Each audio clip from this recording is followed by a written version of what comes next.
Yes sir. Okay great. So आज से आगे बढ़ेंगे अब। सो यहाँ तक कंप्लीट हो गया हमारा, ठीक है। नेक्स्ट देखते हैं क्वेश्चन। सपोज कुछ इस तरीके की सरफेस गिवन है,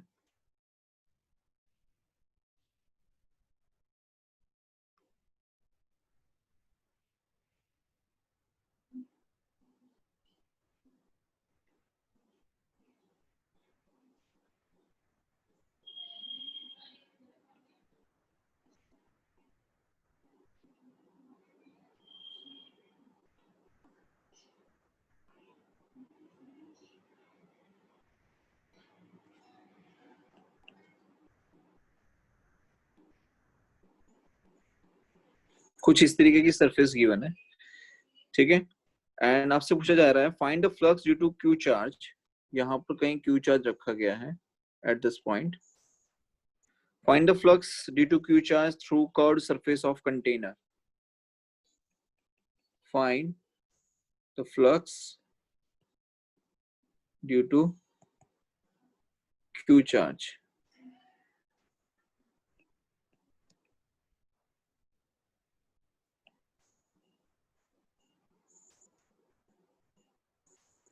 थ्रू, दिमाग लगाना शुरू करो सब अपना अपना। Through curved surface of container. क्या करेंगे इसके लिए बताइए, क्या करना पड़ेगा इसमें? सर यहाँ पे एक ही कोण बन, यहाँ पर एक ही कोण बन रहा है, ठीक है। तो क्या करेंगे यहाँ पे देखो, हम यहाँ पर एक कोण बना लेते हैं सबसे पहले। तो ये कुछ इस तरीके से, ठीक है। और इसकी जो रेडियस है वो है आर, फाइन। और यहाँ से क्या होगा, इसकी इलेक्ट्रिक फील्ड लाइन जा रही है बाहर की तरफ, इस पॉइंट से इधर जाएंगी, कुछ इधर जा रही है, कुछ इधर जा रही है,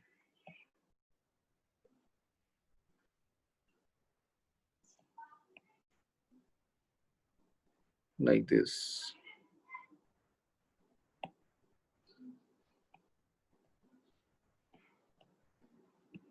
ठीक है। तो क्या करेंगे इसके लिए, आप सबसे पहले एक काम ये करेंगे कि कंटेनर का आपको पता है इलेक्ट्रिक फ्लक्स कितना आएगा।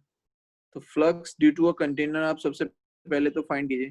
तो फ्लक्स ड्यू टू कंटेनर जब आप फाइंड करेंगे तो आपको आंसर मिलेगा, that is flux due to container is q by epsilon naught, ठीक है।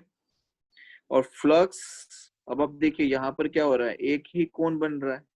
अब एक ही कोण बन रहा है तो हम यहाँ पे क्या करेंगे, flux due to cone is equals to q bye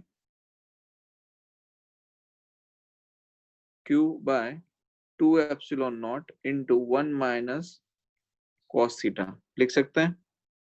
अब यहाँ पर आप देखिए, जैसे मैं आपको पहले भी बता चुका हूँ कि यहाँ पर जो कॉस थीटा ले रहे हैं इसका मतलब क्या हो जाएगा, बेस अपॉन हाइपोटेनियस। सपोज ये आपका h है और ये आपका r है, तो ये क्या हो जाएगा, under root of H square plus are square हो जाएगा, ठीक है। तो यहाँ पर मैं क्या लिख सकता हूँ, h by under root of H square plus are square, ठीक है। तो अब आपको क्या फाइंड करना है, flux due to curved surfaces. क्या फाइंड करना है, flux due to curved surface. तो flux due to curve surface के लिए आप लिखेंगे total flux minus flux due to a cone. और क्या करेंगे, दोनों की वैल्यूज को पुट करेंगे। तो दोनों की वैल्यू है q by epsilon naught minus q by 2 epsilon naught into 1 minus h by under root of H square plus are square, जो आएगा आपका आंसर होगा, ठीक है। क्लियर है यहाँ तक सभी को, यस और नो? Yes sir. बहुत बढ़िया, चलिए नेक्स्ट देखते हैं।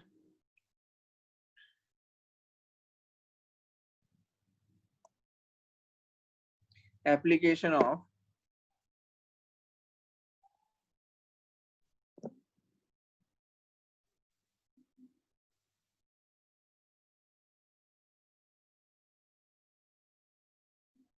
Gauss law,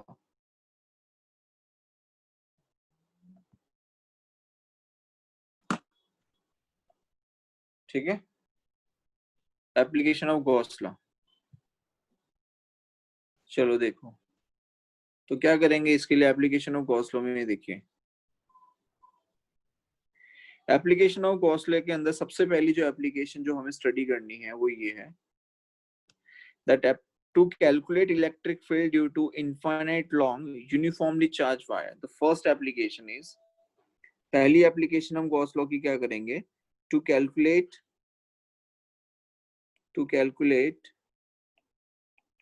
electric field due to infinite long uniformly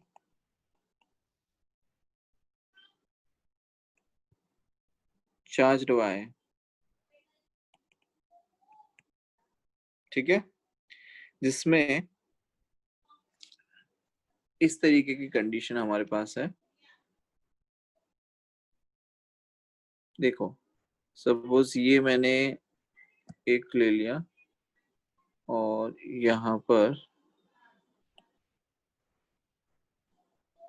ये बेटा इनफाइनाइट है, ये ध्यान रखना, ठीक है, ये कैसा है, इनफाइनाइट वायर हम कंसीडर कर रहे हैं।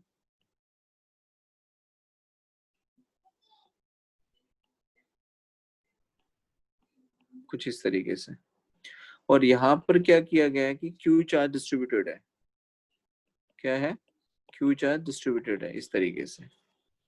अब सबसे पहली चीज, तो अगर आपको गॉस लॉ अप्लाई करना है, because we are going to do the application of Gauss law, ठीक है, और आपको गॉस लॉ अप्लाई करना है तो आपको क्या करना पड़ेगा, सबसे पहले देखो, अब आप यहाँ पर देखोगे तो आपको ये दिखाई देगा कि यार ये जो सरफेस है ये कहीं से क्लोज नहीं है, बिकॉज इट्स इनफाइनाइट, तो अनंत तक जाएगी ये तो, ठीक है, तो ये जो सरफेस है ये क्लोज नहीं है, तो इस सरफेसेस को क्या करना पड़ेगा, आपको क्लोज करना पड़ेगा। तो क्लोज सरफेस बनाने के लिए आप यहाँ पर क्या बना सकते हैं, इसका देखिए सिमेट्रिकल अगर आप बनाने की कोशिश करेंगे then definitely what you can make, देखिए आप यहाँ पर बना सकते हैं एक सिलेंडर, क्या बना सकते हैं, एक सिलेंडर बना सकते हैं कुछ इस तरीके से,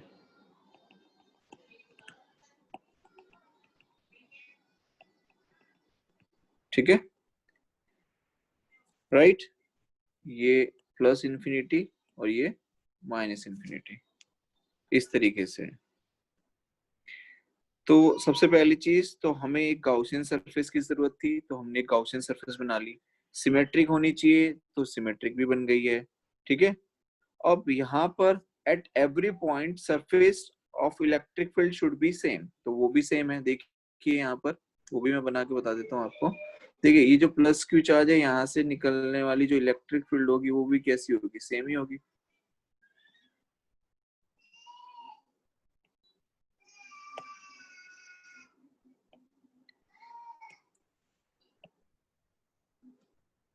कुछ इस तरीके से। सिमिलरली यहाँ पर भी होगा,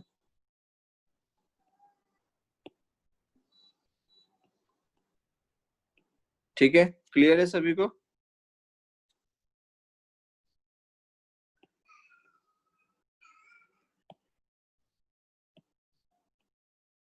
Like this, fine. So now we can write the Gaussian surface, it is symmetric।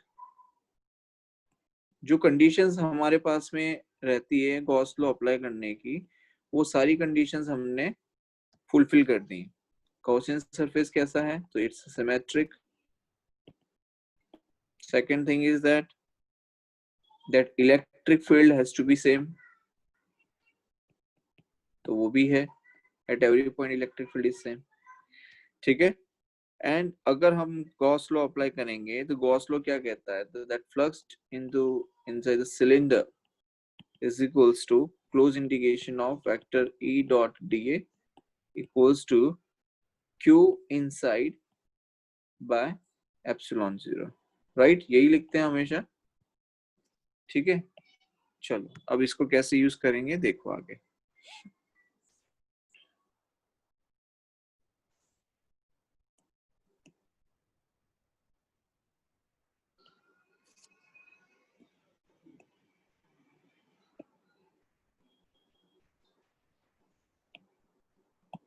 चलो देखो, यहां पर हम क्या करें, सबसे पहली चीज आप एक समझिए कि हमने क्यू चार्ज को डिस्ट्रीब्यूट किया हुआ है एक किस चीज पे, एक वायर पे। इसका मतलब बेटा हम लोगों ने स्टडी किया था lambda is equals to q by l, that is called linear charge density. क्या कहते हैं बेटा इसको? Linear charge density. आप सभी ने पढ़ा है ये सब, ठीक है? कोई चिंत अब कुछ भी नया नहीं मिलेगा आपको, everything is linear charge density. Volume बंद रखिए भाई कृपया करके। ओके ना, सी लीनियर चार्ज डेंसिटी के लिए हम क्या लिख सकते हैं, lambda is equal to q by l. अब ये जो क्यू है ये कौन सा क्यू है, तो क्यू वो होगा जो कि अंदर है, ठीक है? अब आप यहाँ पे एक चीज समझिए कि ये जो सिलेंडर है, इस सिलेंडर के लिए हमारे पास में दो केसेस हैं। एक केस तो होगा जिसके अंदर हम ये कह सकते हैं कि अगर आप अंदर की तरफ फाइंड करें, चलो इसमें एक मिनट रुको, इसमें हम लोग डायरेक्टली कर लेते हैं, इसमें ज्यादा लंबा करने की जरूरत नहीं पड़ेगी। चलो सपोज हमने इसकी लेंथ ले ली एल, यहाँ पर ये जो सिलेंडर है, इस सिलेंडर की जो लेंथ है वो हमने कंसीडर की है कि वो एल लेंथ है, ठीक है? अब इसका जो एरिया वेक्टर आप बनाओगे बेटा, वो एरिया वेक्टर क्या आएगा? सपोज यहाँ पर आपने एरिया वेक्टर बनाया तो एरिया वेक्टर डी आ गया। अगर यहाँ बनाएंगे तो एरिया वेक्टर डी ए यहाँ पे आ जाएगा। फिर ये जो सरफेस है, इस सरफेस के परपेंडिकुलर आपको बनाना पड़ेगा एरिया वेक्टर, तो ये कहाँ जाएगा? ये ऊपर जाएगा। सिमिलरली अगर आप यहाँ पर बनाएंगे तो यहाँ पर एरिया वेक्टर कहाँ आएगा? इस तरफ, बाहर की तरफ आएगा, perpendicular to the surface, right?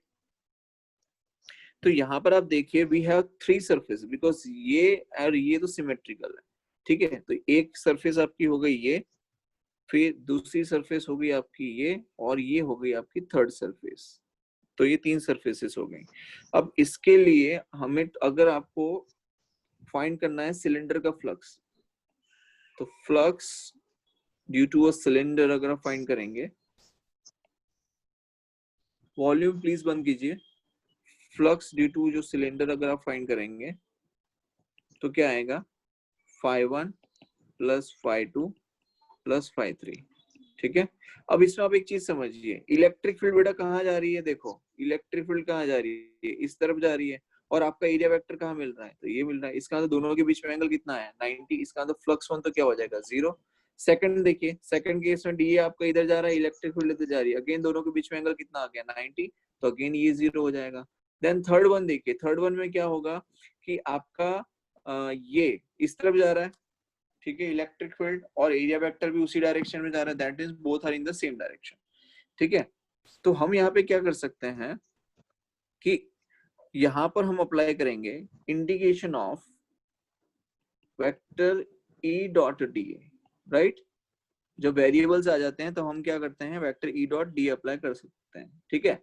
लेकिन आपको पता है कि इलेक्ट्रिक फील्ड कैसी है? सिमेट्रिक है, मतलब यूनिफॉर्म है। तो सबसे पहली चीज तो जो हम फ्लक्स लिखते हैं, फ्लक्स आप क्या लिख सकते हैं? जैसे कि हम लिखते हैं flux equals to q inside by epsilon not equals to integration E dot D A.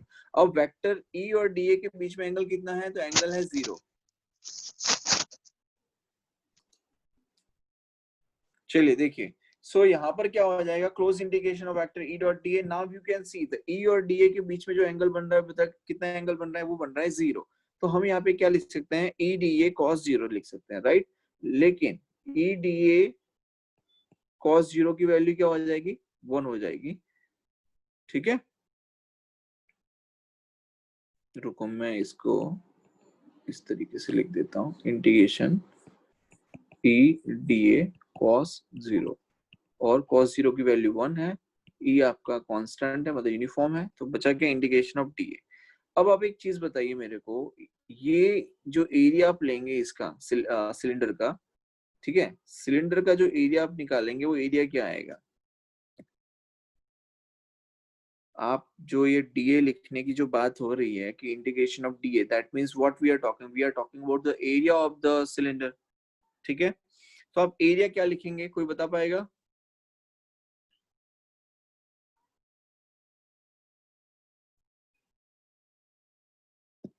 इसके एरिया क्या लिखेंगे? 2 pi r dx 2 पाई आर एल। ठीक है, क्या लिखेंगे? 2 पाई आर एल।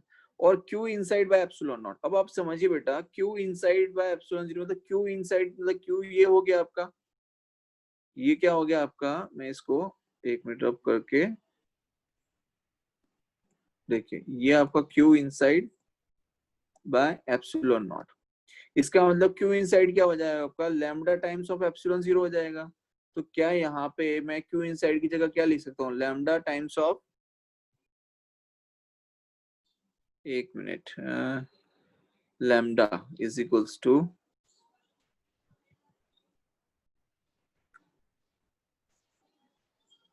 अरे सॉरी सॉरी सॉरी सॉरी, ये गलत मैंने लिखा है। Lambda is equals to q by l होगा ना, lambda is equals to q by l. ठीक है, ये यूज करेंगे हम। तो क्यू इनसाइड की जगह हम क्या लिख सकते हैं, मतलब जो चार्ज इनसाइड है उसकी जगह हम क्या लिख सकते हैं, लैम्डा इंटू एल। ठीक है, क्या लिख सकते हैं, lambda into L by epsilon not. अब ये एल से ये एल कैंसिल हो जाएगा, और what we are finding, we are trying to find electric field. तो इलेक्ट्रिक फील्ड बेटा आपकी क्या आ जाएगी, lambda upon 2 pi epsilon zero into R, क्या हो जाएगा, E is equals to lambda by 2 pi epsilon zero R. तो यहां से आपको एक चीज क्लियर हो गई, दैट इलेक्ट्रिक फील्ड जो है वो इनवर्सली प्रोपोर्शनल टू आर है। इलेक्ट्रिक फील्ड क्या है, इनवर्सली प्रोपोर्शनल टू आर है। अगर आप इसका ग्राफ बनाएंगे तो आपको ग्राफ कैसा मिलेगा वो भी देखिए।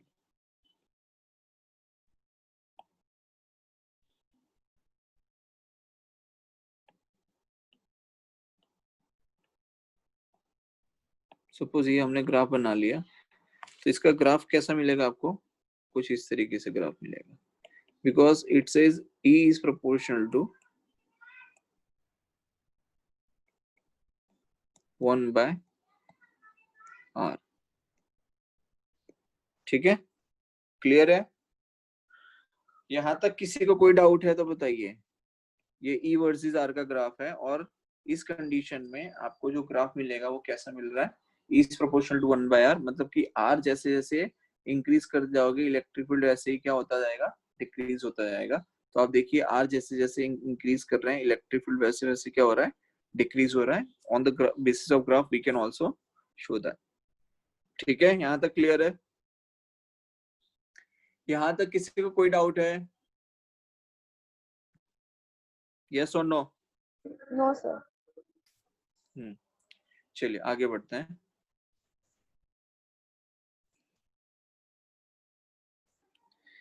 देखिए नेक्स्ट है, ये हमने स्टडी किया बेटा, due to a infinite length of wire, है ना, यूनिफॉर्मली चार्ज वायर के लिए हमने केस स्टडी कर लिया। The first application that we have already studied. Now the second one, we are going for the second. अब हम स्टडी करेंगे electric field due to a cylinder.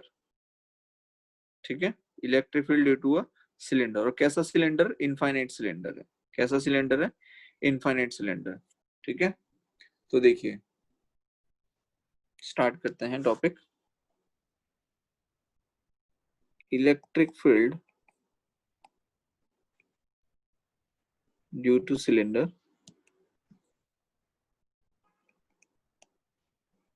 और वो भी इनफाइनाइट।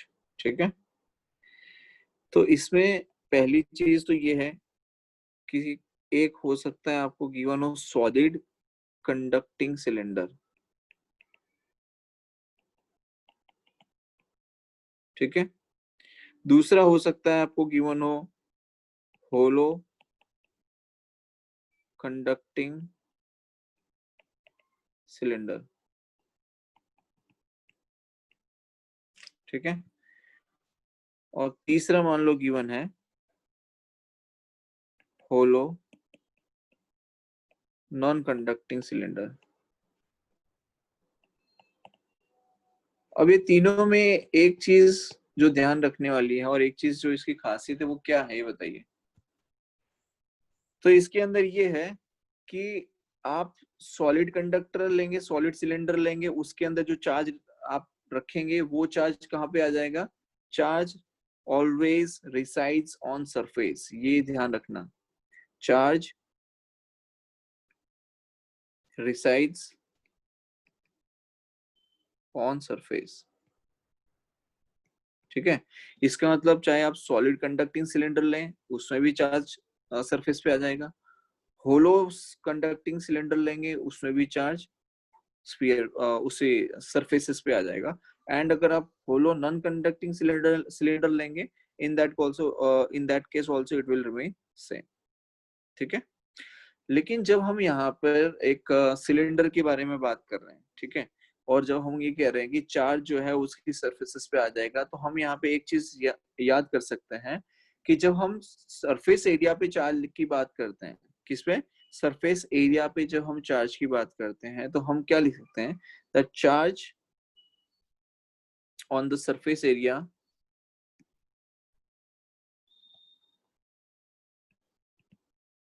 इसे कहते हैं सरफेस चार्ज डेंसिटी। क्या कहते हैं, सरफेस चार्ज डेंसिटी। और सरफेस चार्ज डेंसिटी को हम रिप्रेजेंट किससे करते हैं, तो सिग्मा से, और लिखते हैं sigma is equals to Q by. तो इसकी एप्लीकेशन हम यहाँ पे अब करने वाले हैं, ठीक है। चलिए देखिए,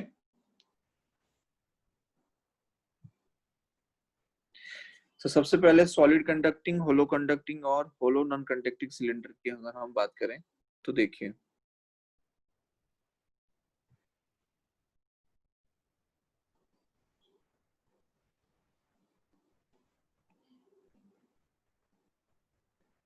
और ये जो केस हम ले रहे हैं दैट इज इनफाइनाइट, ठीक है। किस चीज के लिए ले रहे हैं, फॉर इनफाइनाइट।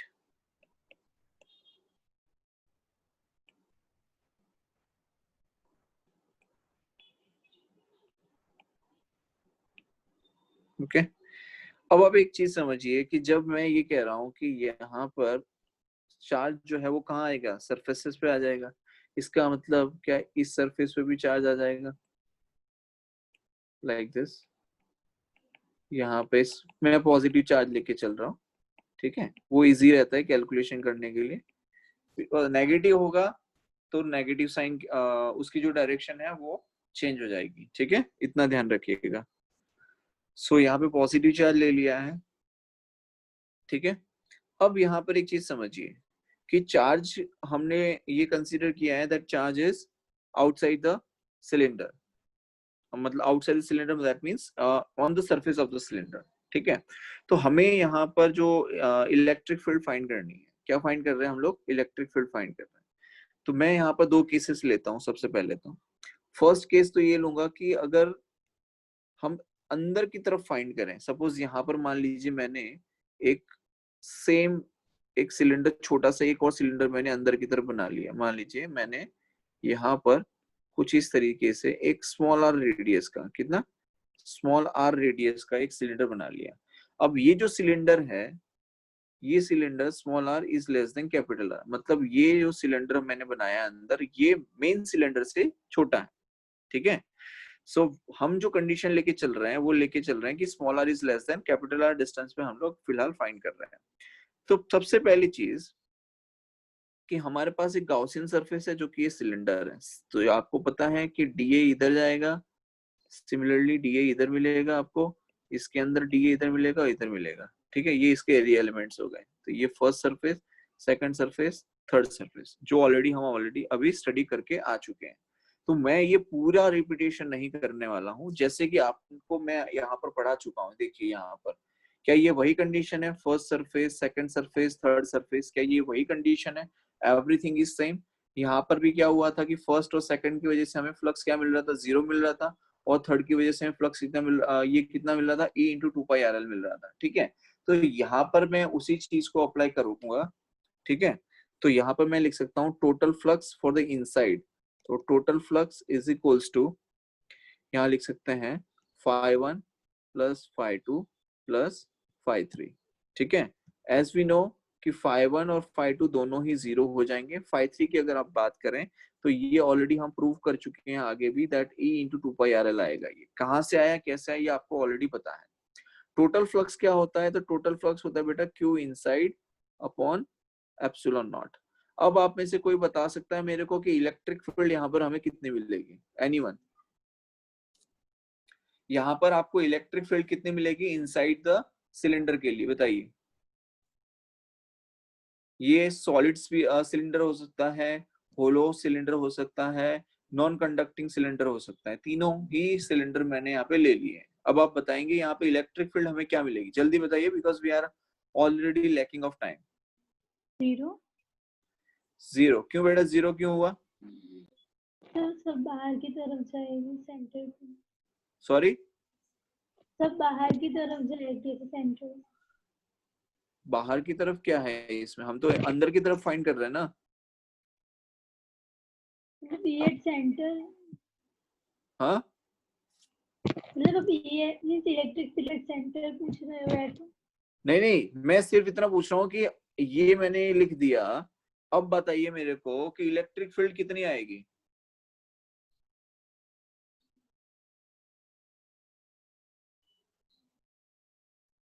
शान, यस सर। क्या आएगा इलेक्ट्रिक फील्ड? 0 शायद तक। क्यों? कैंसल आउट हो जाएगा ना। क्या कैंसिल आउट होगा, बताना जरा इसमें। हम्म, देव मोदी, यस सर। क्या आंसर आएगा? 2 की लैम्डा बाय आर। ओके ठीक है, और कोई आंसर इसके अलावा? पार्थ, हाँ सर। क्या आंसर आएगा? सर चार्ज तो अंदर नहीं है ना सर, तो सर उसका आंसर 0 हो सकता है शायद से। प्रिया भाव सर, 0 सर शायद। क्यों? यही सोचा था मैंने भी। क्या सोचा था आपने? अंदर की साइड कोई चार्ज नहीं है ना इसलिए। अच्छा, पर इलेक्ट्रिक फील्ड तो मिल रही है हमको। हाँ। देखो यहाँ पर सभी लोग समझे, ये जो क्यू इनसाइड है, तो अंदर की तरफ तो इसके अंदर कोई चार्ज नहीं है, तो ये 0 हो गया, राइट? इसका मतलब फिर ये भी क्या हो जाएगा, 0 हो जाएगा, तो इलेक्ट्रिक फील्ड 0 मिलेगी आपको। ठीक है, समझ में आया? यहाँ पर चार्ज अंदर की तरफ कोई चार्ज नहीं था, इसलिए क्यू इनसाइड क्या हो गया, 0।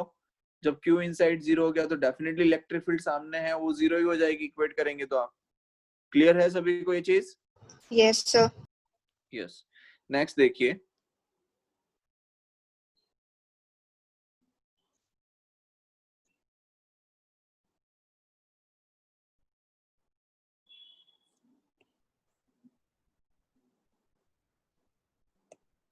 चलो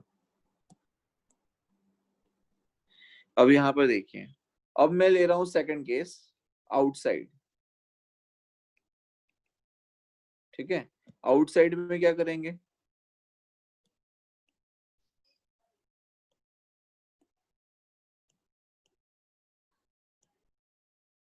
आउटसाइड में क्या करेंगे बताओ?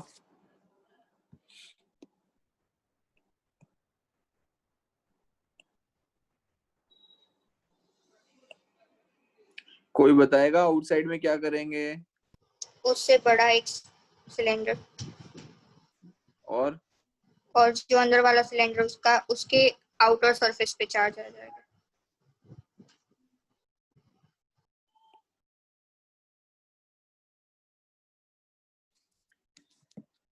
चलो देखो क्या होगा यहाँ पे, हम यहाँ पे एक और सिलेंडर बनाएंगे। ठीक है,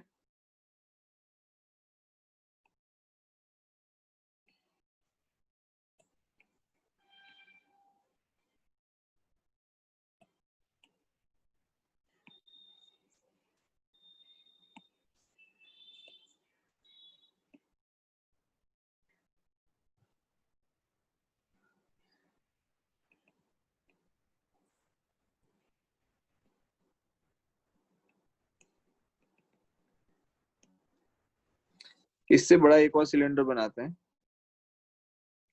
कुछ इस तरीके से।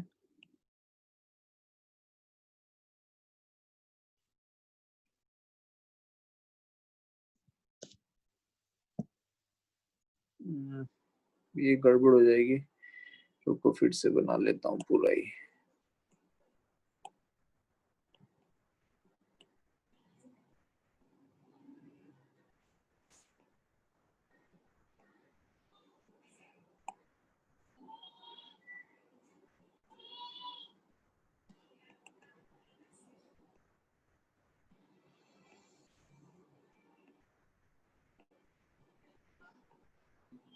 ठीक है, अब इसकी जो सरफेस है, इस सरफेस पे आपका पास में चार्ज है Q, सिमिलरली यहाँ पर भी चार्ज है Q, इसकी रेडियस R है।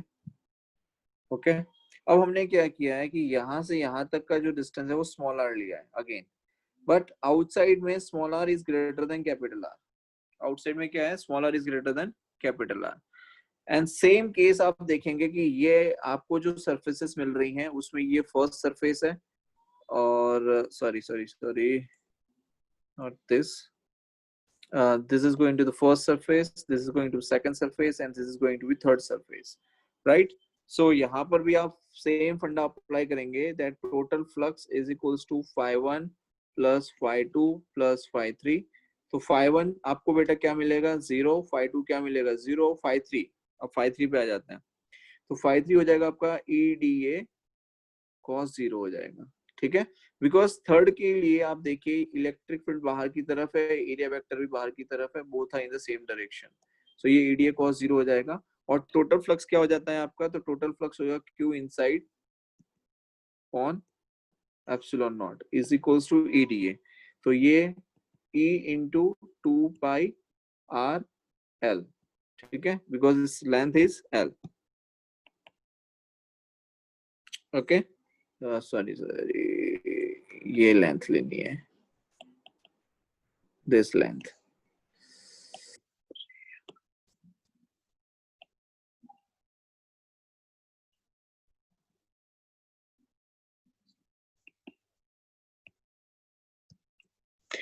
अब देखिए यहां तक क्लियरिटी आपको होनी चाहिए सबसे पहले तो कि Q inside by epsilon 0 is equal to E 2 pi RL। देखो ये वाला जो स्टेटमेंट है बेटा, ये कहां से आ रहा है, ये आपको तीसरी चौथी बार आप पढ़ रहे हैं, तो आपको ये क्लियर हो चुका होगा अभी तक कि ये कहां से आया है।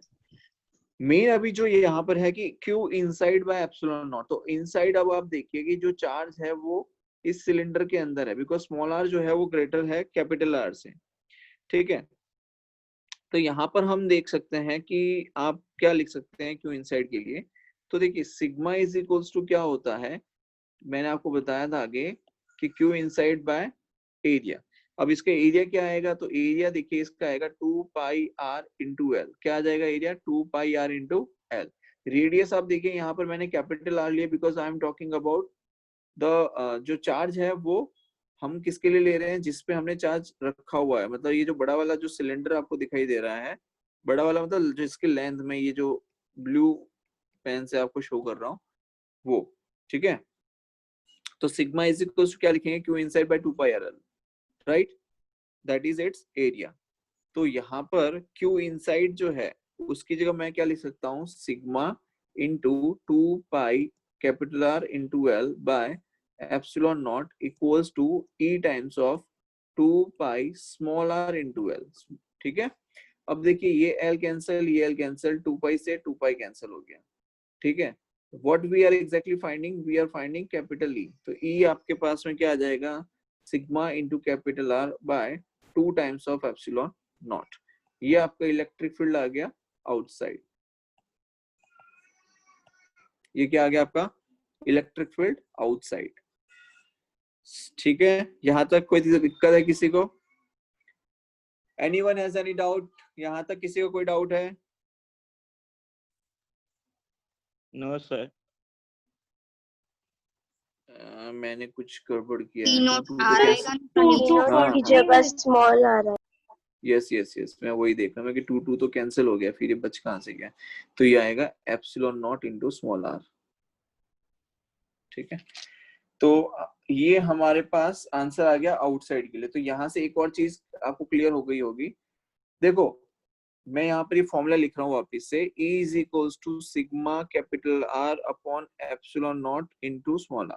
अब आप एक चीज समझिए बेटा, अगर मैं ये कह रहा हूँ कि स्मॉल r की वैल्यू, अगर ये कह रहे हैं कि स्मॉल r की वैल्यू कैपिटल R के इक्विवेलेंट है, तो आपको इलेक्ट्रिक फील्ड कितनी मिलेगी? Sigma R upon epsilon 0 into capital R। R से R गया, इसका मतलब इलेक्ट्रिक फील्ड कितनी मिल गई? सिग्मा बाय एप्सिलॉन 0 मिल गया आपको, ठीक है। और small r is greater then R है, तो आपको ये मिल ही रहा है small r is greater then R के केस में। लेकिन जब इनसाइड है, मतलब small r is less than capital R है, उस केस में क्या हो रहा है? आपको इलेक्ट्रिक फील्ड क्या मिल रही है? तो 0 मिल रही है। When small r is less than capital R, तो आपको इलेक्ट्रिक फील्ड क्या मिल रही है? 0 मिल रही है।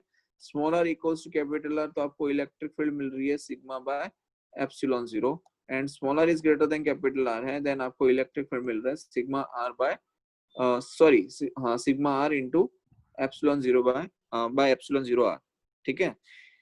So here we can say that E is proportional to 1 by r। तो आपको अगर इसका ग्राफ बनाना है फॉर दिस, तो क्या लिखेंगे? E और ये आपका R, यहाँ पर आपने ले लिया small r equals to R। ये आपका इनसाइड आपका इलेक्ट्रिक फील्ड क्या है? 0। और ये आपका small r equals to capital R पे इलेक्ट्रिक फील्ड आपको क्या मिलेगा? मैक्सिमम मिलेगा, sigma by epsilon 0। And after that it will start decreasing like this, ठीक है। क्लियर है यहां तक सभी को? किसी को कोई डाउट है यहाँ पर? किसी को कोई डाउट है यहाँ पे? सर एक बार ग्राफ में फिर से बोलो ना। देखो ग्राफ के अंदर बेटा ये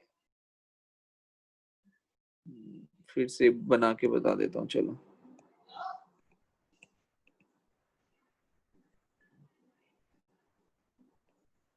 देखिए ये E वर्सेस R का ग्राफ मैं बना रहा हूँ, ठीक है।